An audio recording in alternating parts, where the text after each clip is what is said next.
For centuries, we have drifted through the void, our ships gliding between the stars in silent procession.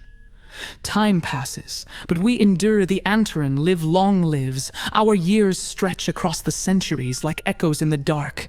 Yet even we are not untouched by the weight of time. Generations fade, memories blur, and the longing for a home never truly leaves us. Then, in the endless night, a shadow emerges. Artemis is the first to see it, scanning the abyss beyond the fleet's path, a world alone severed from its star, wandering without a tether.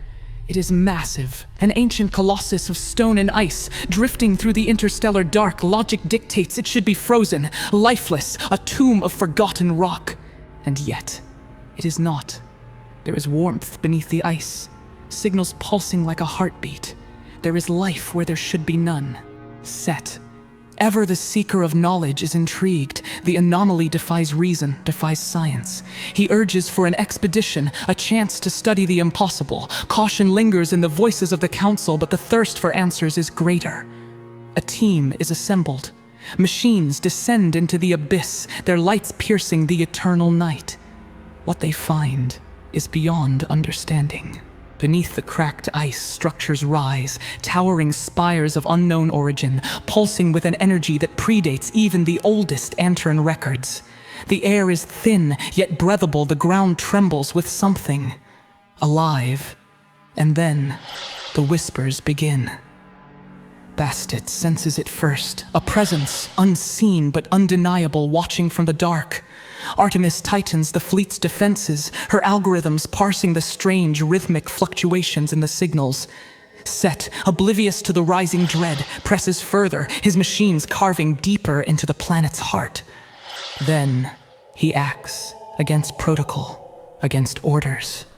Set, driven by unrelenting curiosity, deploys an unauthorized probe deep beneath the surface. The machine transmits images, patterns carved into stone, organic matter woven into the frozen landscape. But then, silence. The probe vanishes without a trace. An anomaly ripples through the fleet. For a brief moment, communications flicker. Systems lag, a pulse, barely perceptible, brushes against the hull of every ship like the exhale of something vast and unseen. What did you do? Artemis's voice is cold, sharp, as a blade. Set does not respond immediately. I sought understanding. He finally states, "This world holds knowledge beyond our comprehension. We cannot turn away. You gambled with the fleet. Artemis snaps with lives. This is no anomaly. This is an intelligence we do not understand." Bastet intervenes, her tone measured but firm. "The damage is done. We need to assess the risk and retreat before we awaken something beyond our control."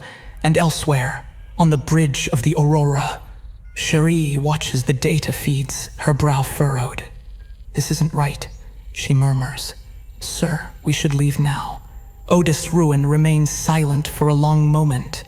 "We are not running from shadows. Cherie, not yet." Cherie turns to him, eyes burning with frustration. "With all due respect, sir, this is more than a shadow. This world is reacting to us. Something is watching. Something knows we are here. I make the decisions, Cherie, and I say we hold position. We will not act out of fear." Cherie clenches her fists, but says nothing more. The command is given, and so it must be followed. But deep inside, an unease settles. Something is wrong. The shadows on the planet shift, and then they strike. The expedition team vanishes one by one. First, only silence. Then, the screams. The avatars of Artemis and Set attempt to transmit data back, but static drowns their voices. The dark engulfs them. On the bridge, Artemis's voice rises in alarm. "They are lost. We must retrieve them." Set counters immediately. "They are avatars. They are not truly gone. We must stay and understand what happened."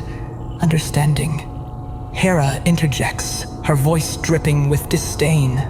"What is there to understand? We came, we saw, and we woke something up, and now we leave." The other artificial intelligences begin to weigh in. Poseidon warns of further structural collapses. Apollo confirms a gravitational instability growing beneath the Cyrus murmurs of whispers in the crew's minds, things that should not be there. We cannot stay, Bastard declares. For the safety of the fleet, we must abandon the planet. A heavy silence follows. Then Otis Ruin speaks. We leave. A final transmission breaks through the static. Artemis's avatar, her voice raw with defiance. You are making a mistake. We are not alone out here, and now they know. The fleet burns away from the rogue planet, leaving behind only silence and a presence that lingers in the void, watching, waiting. A lesson is learned that day. Not every world is meant to be touched. Not every shadow is empty.